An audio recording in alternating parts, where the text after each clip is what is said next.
But, you know, up to that point, it's pretty fast, and you have a great time. And what I've got here is the ending of the picture, where he has ratted on his colleagues, and now he has to go and live in isolation in suburbia. Now, what's the tone of this ending? The tone of it is like, you know, he has the nerve to be complaining, and you're watching this. Well, what do you feel about it? Today everything is different. There's no action. I have to wait around like everyone else. Can't even get decent food. Right after I got here, I ordered some spaghetti with marinara sauce, and I got egg noodles and ketchup. I remember Paul Schrader telling me, Marty, you know, you should have that ending change, because people don't want to be sitting there for 2 hours and 20 minutes for a guy who reacts that way at the end of the film. And I said, but that's the kind of people I kind of knew growing up. I said, I just wanted to deal with it realistically. And we dare you to get annoyed in the audience, you know? It's like a provocation of the audience, really. And it's about the sort of mundanity of life. He's moved into a mundane world rather than an exciting but scary world. You know, yeah, exactly. But, you know, I'm not saying people should live this way, but what I'm saying is that I want them to understand the thinking. And if the thinking provokes you into anger, well, that's life. Okay, let's have a look at it. Didn't mean anything. When I was broke, I would go out and rob some more. We ran everything. We paid off cops. We paid off lawyers, we paid off judges. Everybody had their hands out. The judges particularly. You don't tell me where I have to go because I know what you paid for that seat. And now it's all over.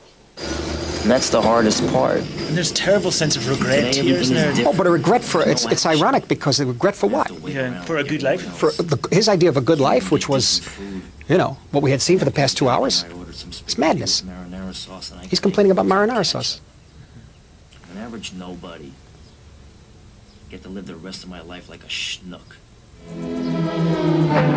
And why that? Now, this character's already dead in the movie. Well, that's a reference right to the end of The Great Train Robbery, Edwin S. Porter.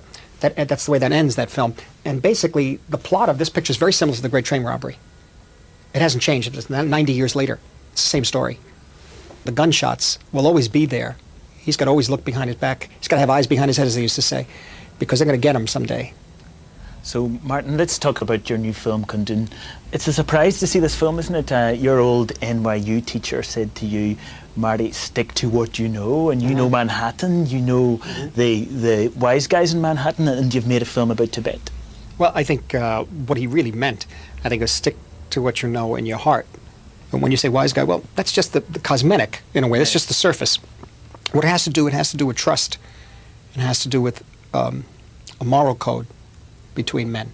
And I saw it enacted every day when I was growing up in the streets and in my apartment, my father, explaining what was right and what was wrong.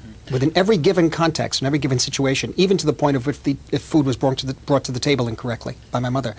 You understand? So everything had to be a certain way, and there was certain deliberation about it. And your father would object to that? Sometimes, yes. If something wasn't brought right, correct way, and she would let him have it, of course.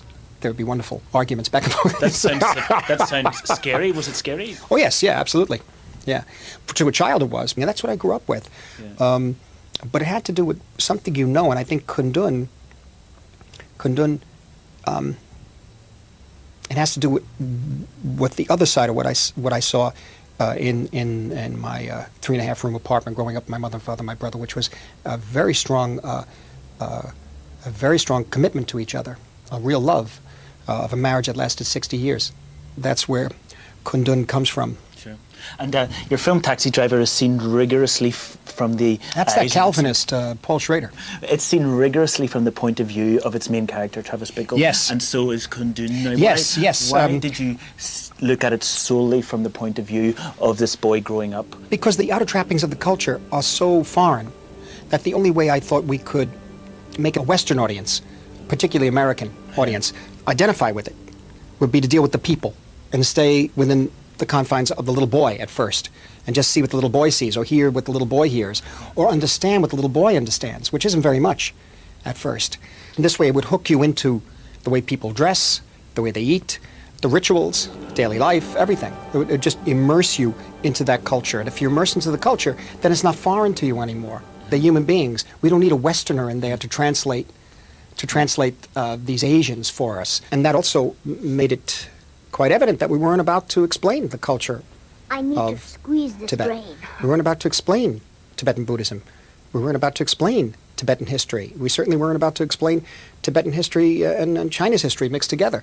Ultimately, it was an extremely difficult picture to make because we wanted to place the viewer into the spiritual rhythm of Tibetans. Okay, now the first clip I've got, Martin, is the scene in Kundun where the character says, "Gifts from the West." We see it's a kind of golden scene where the young boy starts to look at movies.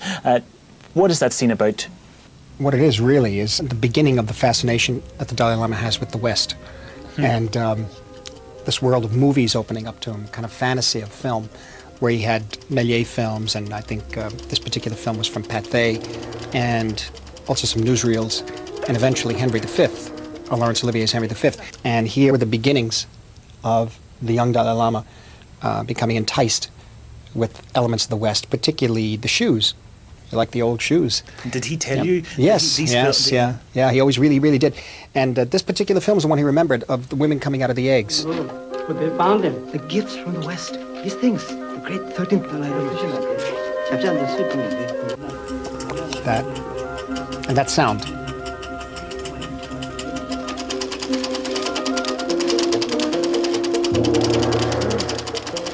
This is the film, The Hen That Laid the Golden Egg. Had you seen it before this? No. Before he mentioned it? No, but I've read about it over the years.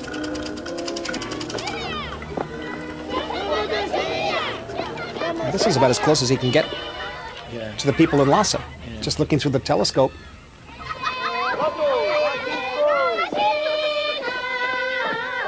Now that thing that you do, that dissolve along the axis of the lens, that's in all your movies, isn't it? Yeah, it's Where does it really come to from? show you the context of where he is.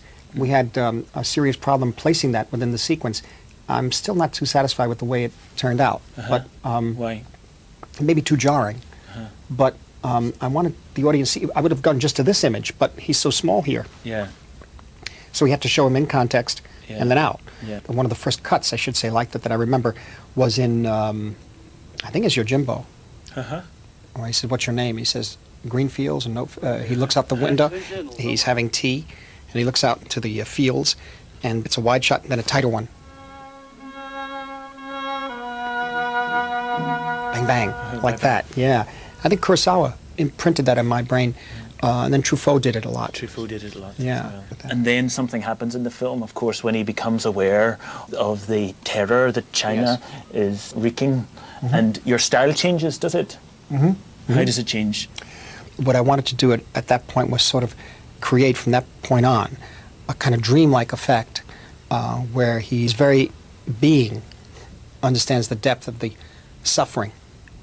It's the symbol or the sign of the impending doom, which just permeates his waking state and dream state, so that the waking state and the dream state become one. Just like a dream experience.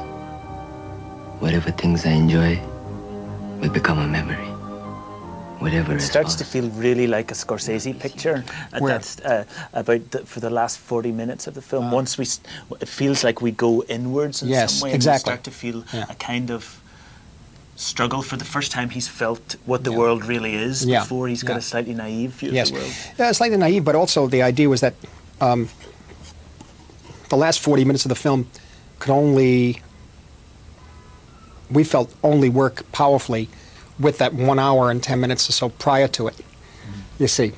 And it was a matter of, should it be 1 hour 10 minutes, 1 hour 8 minutes, whatever, 1 hour 3 minutes, 1 hour 12 minutes. We don't know. But we left it at that